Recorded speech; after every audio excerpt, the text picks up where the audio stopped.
Quand le jour se lève, elle fait ses prières, malgré le temps qui passe. Depuis maintenant 6 ans, la Côte d'Ivoire a adopté la scolarisation obligatoire pour tous les enfants, filles et garçons, de 6 à 16 ans. Cette politique a pour but d'améliorer son niveau de scolarisation en mettant l'accent sur la responsabilité parentale en matière d'inscription et de suivi de la scolarité des enfants. Une période de transition est prévue jusqu'en 2025 pour permettre à l'offre éducative d'être suffisamment répandue afin de répondre à la demande de scolarisation de tous les enfants. Cette législation offre un contexte favorable à la promotion de la scolarisation et au maintien des filles en éducation de base. Malgré ces dispositions législatives mises en place depuis maintenant 3 ans, de nombreux enfants et adolescents n'ont jamais mis les pieds à l'école ou ont abandonné les cours avant la fin de leur scolarité. En phase avec les priorités nationales, Caritas San Pedro,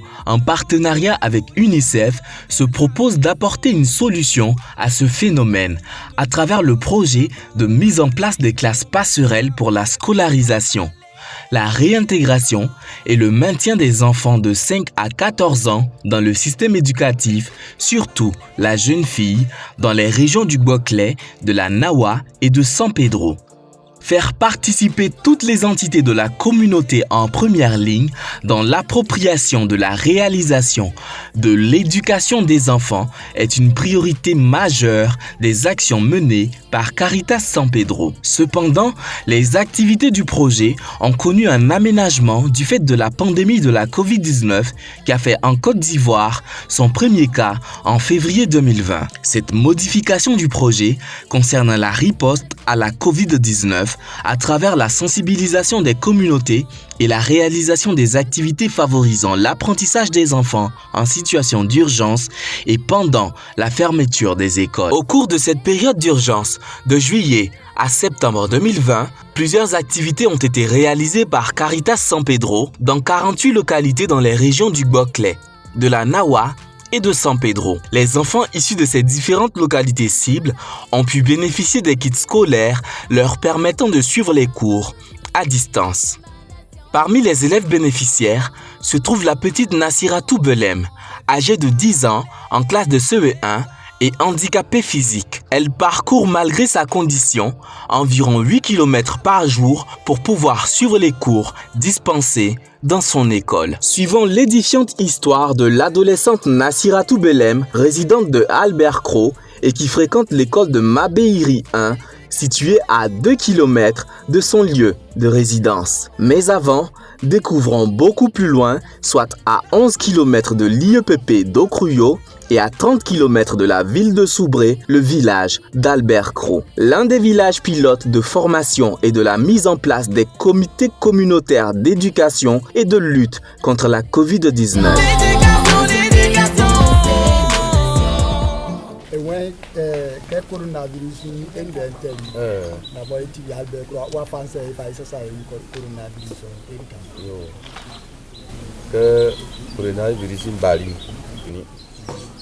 Nami ba kakle maladie wato imenwa na isinyele beli yere igwei meso tupakeno après na isama yunu seni abi olikaba take ina sama ina uja isanu na yulike na ko yebe eto yunu atu na ku le nyoklasa sayo wakengo Côte d'Ivoire.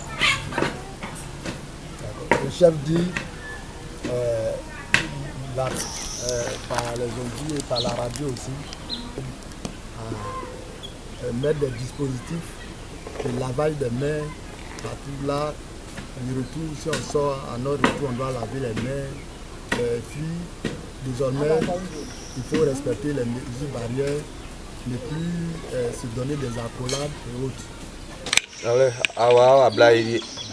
Et on y peut faire chier benoît sous et il y a de faire Caritas y oblige bien et facile nous en so vraiment avoir blague bien comme comment est-il et puis le gouvernement n'a pas donné de ce genre de dispositifs, mais seulement c'est nous-mêmes on s'est débrouillé avec les bidons. Mais concernant les 4 numéros, ça c'est Caritas qui nous a donné ça. Et tout aux avins. Pourquoi essayer de soler. Après que Kabakuru. Et quand il y a ça, non. Il on a disposé des bidons qu'on a percés, on a mis des savons Kabakuru à côté et avec ça on se lave les mains. Quand il y a ça, donc ici, quoi. Pourquoi ici, qu'on atteint sur le dollar. Et pas ça, il y a que ça n'est pas enfin et on ça nous là que tout moi on ça nous c'est seulement dans deux coins. D'abord à l'entrée du village au corridor là-bas il y a un dispositif et puis chez lui le chef il y a un autre dispositif. Partasi là ici mais il y a Bali Bali on y a et il y a rien il y a pour que ça n'a pas coulé ça et que sous au coulé bien au cabe vraiment na e bukani on malakai na ya fa iti ya sibo iso ya eri o ri bari wa pe kle du mamo o ri bari iwa se ebo nyokun okla ina e makanga ngamo e beole o be kwa sukuru kumo okla ina o mai sukuru na après ba me ko sukuru vraiment e asuri su vraiment wa mai sukuru sakpa. Caritas, auparavant on ne connaissait pas Caritas, mais quand ils sont venus à nous, se présenter à nous, c'est en ce moment la collaboration a commencé. Ils ont dit qu'ils peuvent nous aider en quoi faisant, nous aider à développer Albert Creux, nous aider à avoir une école. Bon, auparavant on avait cru que c'était une blague, mais malgré tout cela on s'est engagé, on a donné notre nom et Caritas est revenu. Effectivement, ils ont commencé à marcher avec nous. Grâce à eux, on a eu l'école. Grâce à eux, on a eu certains dons.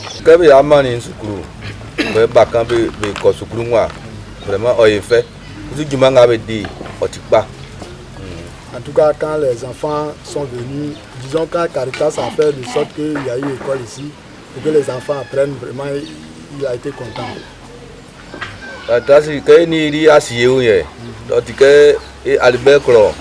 Owisano man ngenga besoin be awla bisoni afi sukuru na yue sukuru so aikpa angole ezwe ojuai bon ngenga be ole mo na le kebini ma un be be kla sumbo awle ndenga ke kla bobo be ke nklunga awle sai ko yinu sake nsukuru fue ye mo be ni anika.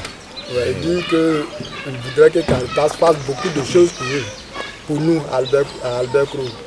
D'abord, ils ont commencé l'école, mais l'école c'est en palissade. Donc, il voudrait que ça soit en maison en dur. Et puis actuellement, il n'y a pas assez, la pompe ne suffit pas.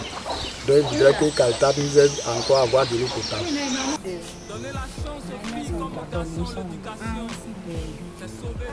Caritas Balinheli, Maclé, Ye Blancoan, afin Blacon, ça, que Blanou, normalement devrait être pour et pourtant fou. Une zwingle, une zwing à deux fait, on est semblant, il faut protéger.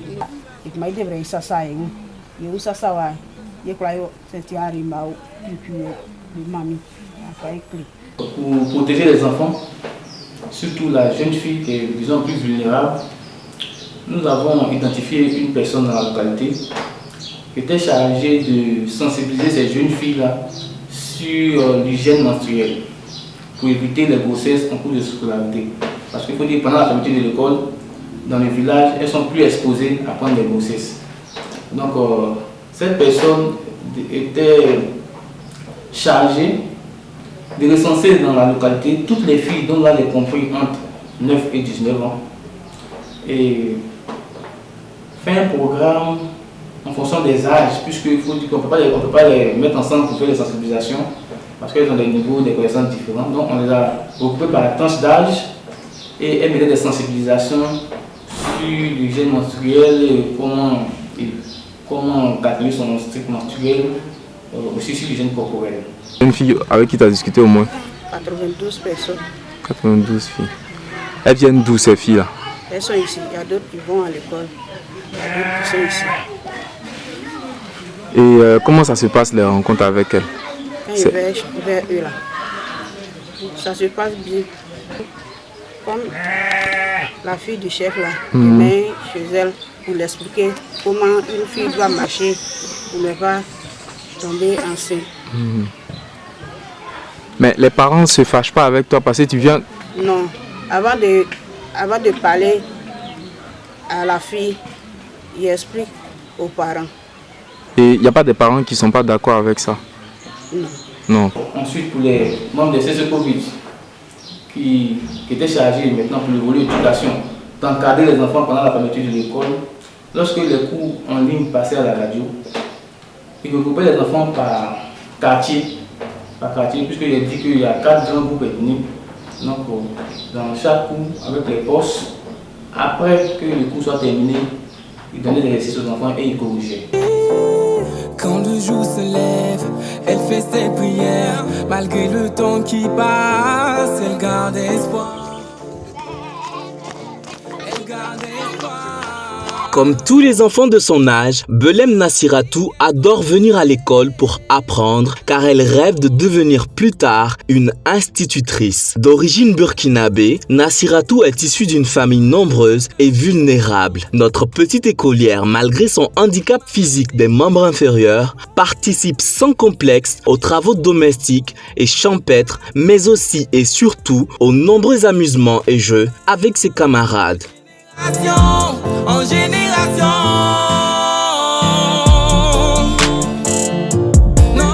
L'alphabet attention A B C D E F G H. ONG en tout cas, ils nous ont donné des lave-mains, des 8 seaux, des savons, et après ils ont donné des cache-nez, autres. Nous soutenons des seaux poubelles. La petite Nassiratou, au début, même son père avait refusé un peu. Quand on a posé, l'enfant même, elle voulait aller à l'école. Avec la Caritas, c'est vrai, on nous a amené la formation. On a fait des semaines de formation à San Pedro. Et quand on est revenu, parce que, comme je le disais, on a changé la méthodologie. Actuellement, nous sommes en APC, c'est-à-dire approche pédagogie par compétence. Il y avait beaucoup de parents qui étaient beaucoup réticents. Chaque fois, on essaie de les sensibiliser. Il y avait les radios, il y avait la radio, il y avait une émission qui passait chaque fois sur la Covid-19. Il y a encore d'autres parents qui avaient des télévisions et à chaque fois, on a demandé à ce dernier de faire venir sa télévision sur la place publique. C'est-à-dire qu'à chaque fois qu'il y a des émissions, on leur dit bon, oui. Et les parents étaient assis là, ils voyaient ça concrètement. Scolariser sa fillette handicapée alors qu'il a du mal à joindre les deux bouts est une charge de trop pour Monsieur Belem, le père de la petite Nassiratou. Mais le désir très affiché et les multiples supplications de Nassiratou pour rejoindre ses frères, sœurs et camarades à l'école réussissent à atteindre en plein cœur Monsieur Belem, favorisant finalement la scolarisation de la petite Nassiratou. Inscrite en cours préparatoire première année, en 2018, Belem Nassiratou est portée au dos tous les jours de cours par sa grande sœur pour se rendre en classe à l'école primaire de Mabéiri 1. En classe comme dans la cour de l'école, notre jeune écolière assidue ne se plaint d'aucune difficulté du milieu scolaire. Quelques enseignants et personnels de Caritas San Pedro donnent leur avis sur le cas de la petite Nassiratou Belem. Le gouvernement met l'accent sur cet enfant. L'enfant a de l'avenir.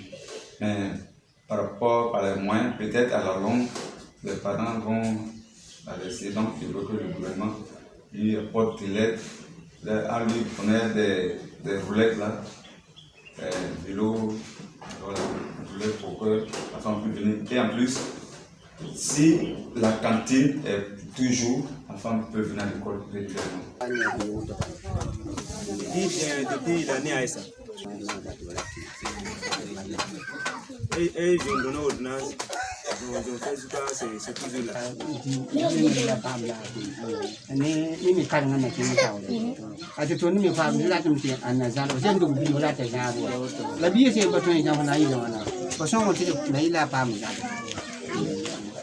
Je viens dire que c'est pour être là seulement.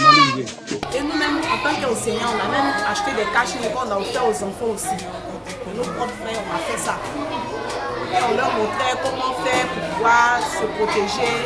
On leur disait, on a essayé quand même, c'est un peu difficile ici parce que les enfants s'asseyent 3 fois. La venue de cette pandémie mondiale qu'est la Covid-19 a chamboulé le système éducatif ivoirien. Mais en réponse, plusieurs actions ont été menées par des organisations de la société civile telles que Caritas San Pedro, appuyée de son partenaire financier UNICEF. Toujours plus proche des populations, Caritas San Pedro a permis à des milliers d'enfants de bénéficier des cours d'apprentissage et de renforcement lors de la fermeture des écoles dans 48 localités de juillet à septembre 2020. Cependant, nombreux sont ces enfants handicapés, toujours éloignés des salles de classe par leurs parents pour diverses raisons. La petite Nassiratou Belem est un cas parmi tant d'autres. Des efforts ont été faits, mais il reste encore beaucoup d'actions à mener pour permettre à ces enfants handicapés et tous les autres de bénéficier d'un accès équitable à l'école et d'une scolarisation pour tous. Reportage réalisé par Le Grouilleur.